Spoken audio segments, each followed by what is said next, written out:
Dans cette vidéo, nous allons nous pencher sur les signes subtils et souvent négligés du narcissisme chez les femmes, qui peuvent être particulièrement uniques et moins évidents.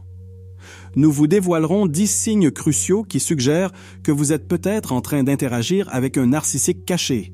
Nous aborderons tous les aspects de la relation, depuis la période d'idéalisation intense, où tout semble parfait, jusqu'aux stratégies de manipulation qui apparaissent au fur et à mesure de l'évolution de la relation. Nous accorderons une attention particulière à des comportements tels que l'hypersexualité au début de la relation, l'abondance de compliments et la recherche de contrôle, qui peuvent sembler bénéfiques au départ, mais qui sont souvent des tactiques de domination. Cette étude est cruciale pour toute personne susceptible de se trouver dans une relation amoureuse, amicale ou même professionnelle avec une femme narcissique dissimulée. Il est essentiel de reconnaître ces signes, non seulement pour protéger sa santé émotionnelle, mais aussi pour se préparer à faire face à de futures manipulations. Préparez-vous à commencer. 1. L'hypersexualité initiale.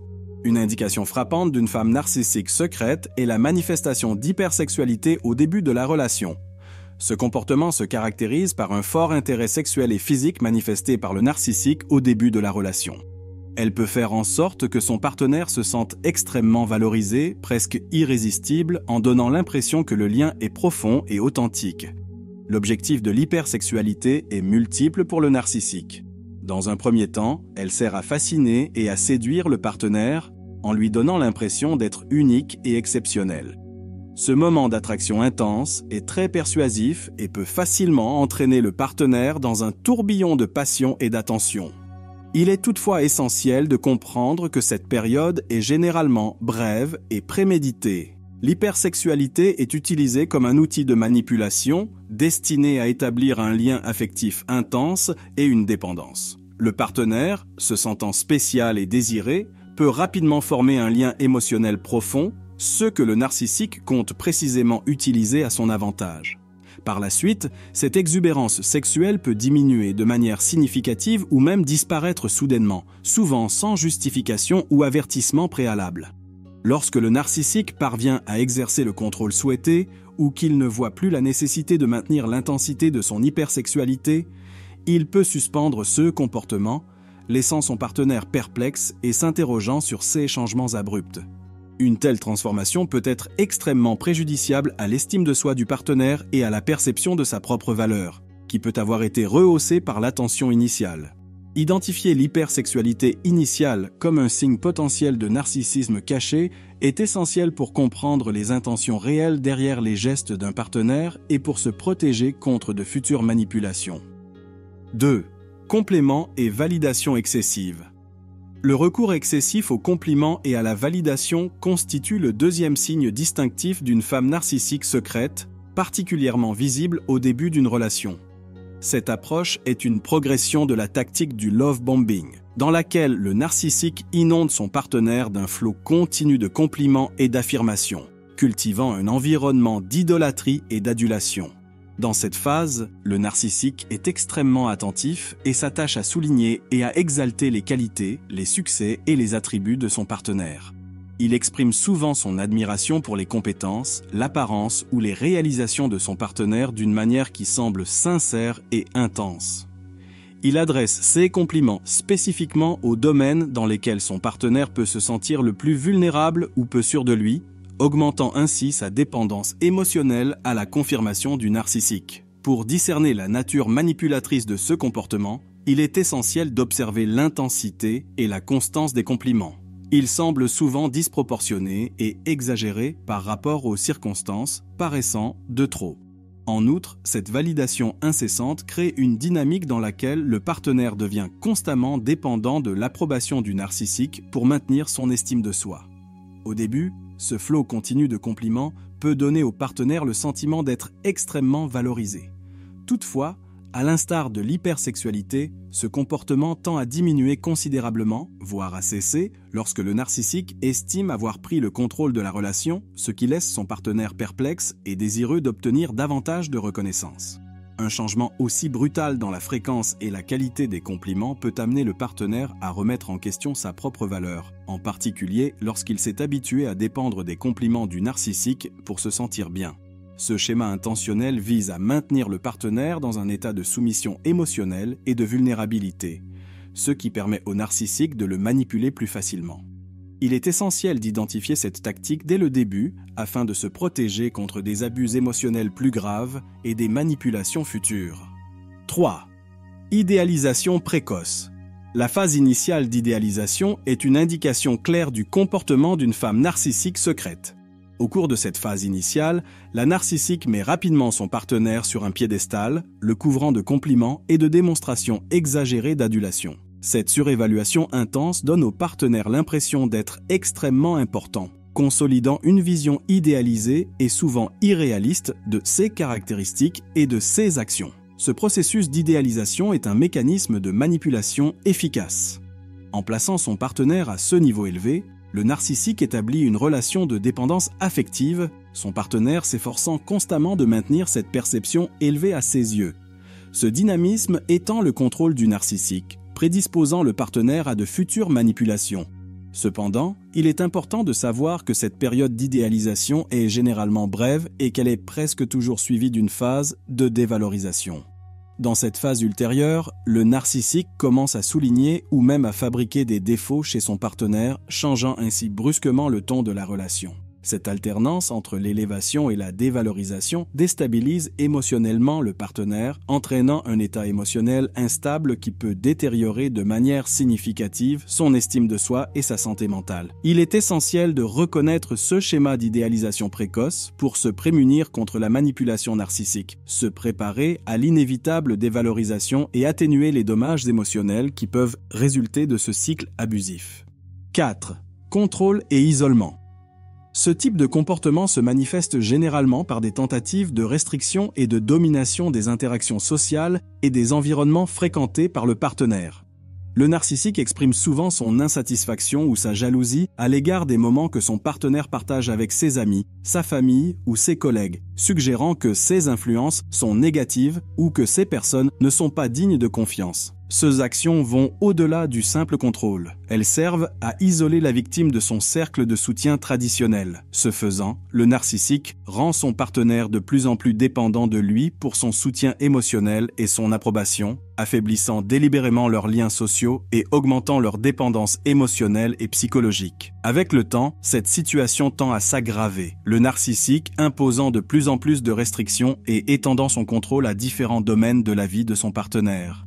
Le but ultime est de centraliser le contrôle dans la figure du narcissique, en réduisant considérablement la liberté du partenaire et sa capacité à faire des choix indépendants.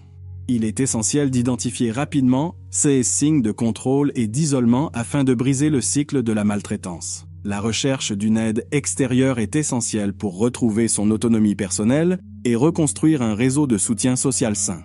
5. Manipulation émotionnelle. La manipulation émotionnelle est une stratégie fondamentale dans le répertoire d'une femme narcissique secrète utilisée pour déstabiliser et dominer ses partenaires.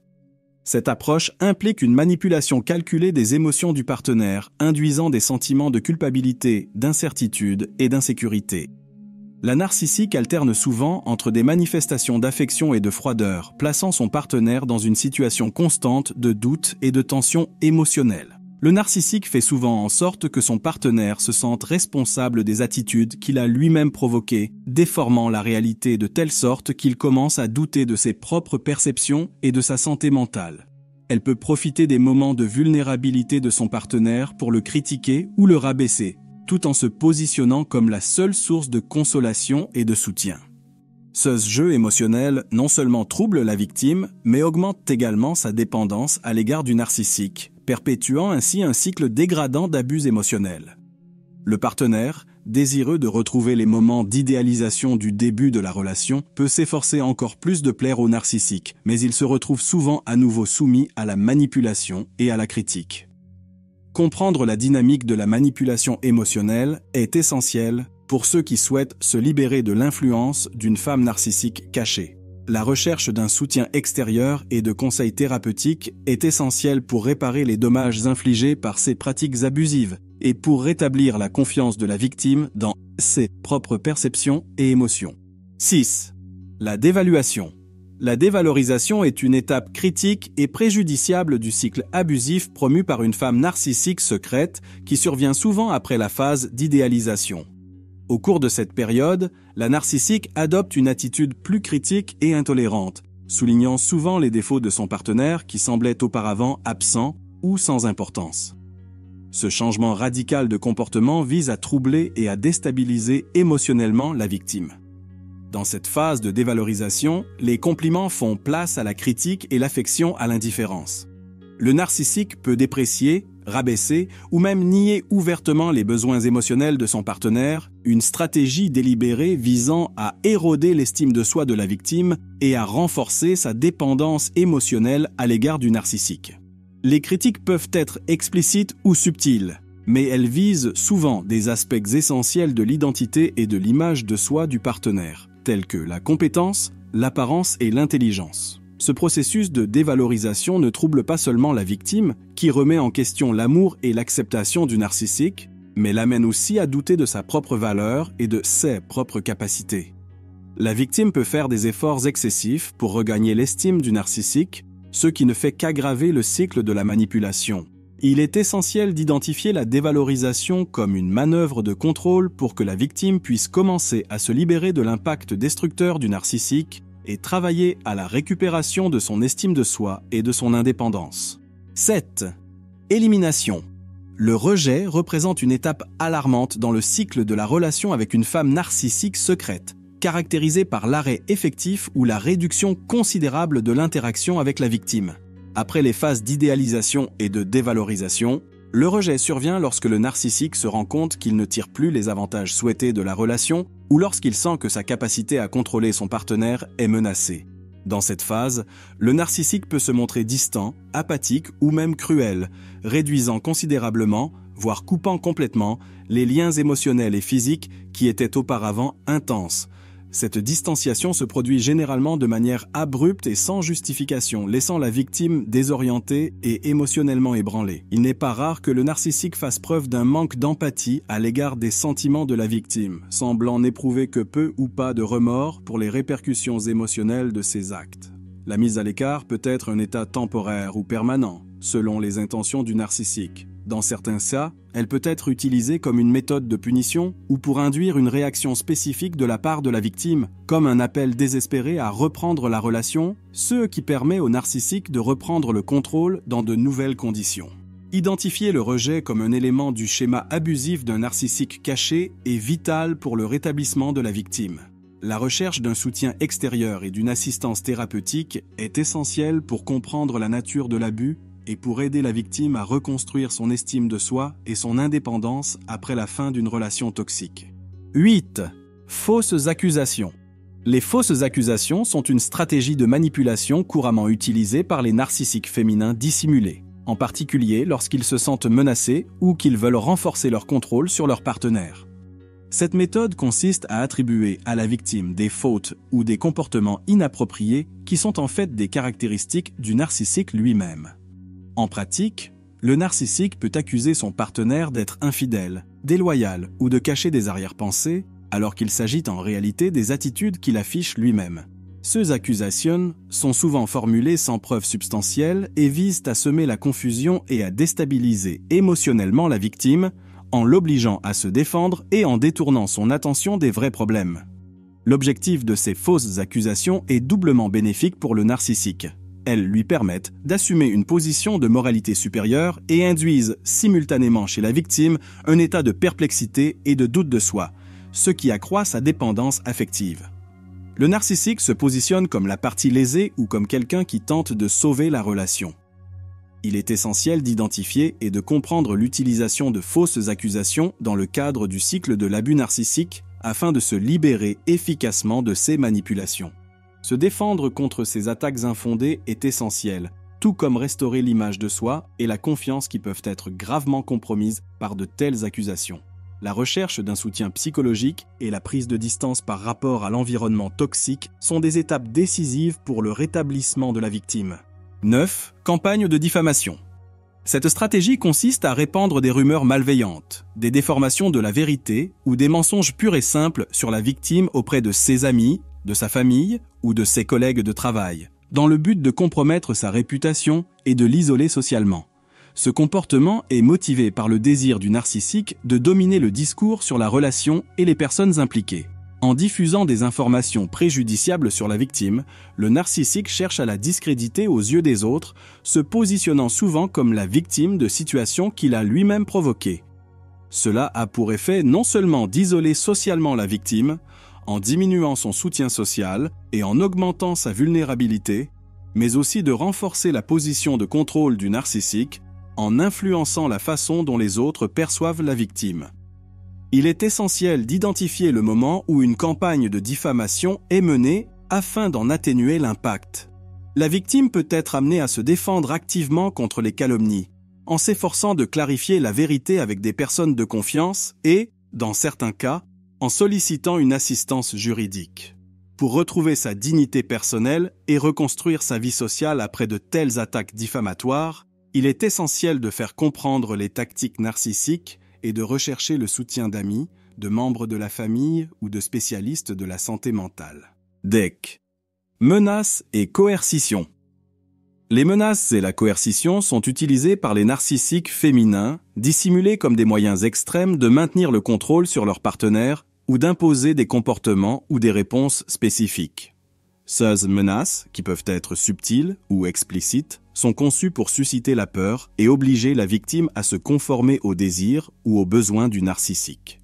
Dans cette dynamique, le narcissique peut menacer de rompre la relation, de divulguer des informations personnelles ou compromettantes, voire d'engager des poursuites judiciaires en fonction de son objectif de contrôle. La coercition peut également prendre la forme de pression psychologique, par exemple, en faisant en sorte que la victime se sente coupable ou responsable du bien-être émotionnel du narcissique, en utilisant l'engagement émotionnel comme outil de domination. Ces menaces sont calculées pour établir une relation de pouvoir dans laquelle la victime se sent incapable de faire des choix par elle-même, craignant les conséquences possibles d'une contradiction avec le narcissique. L'objectif est de maintenir la victime dans un état de dépendance et de soumission, ce qui permet au narcissique de la manipuler en permanence.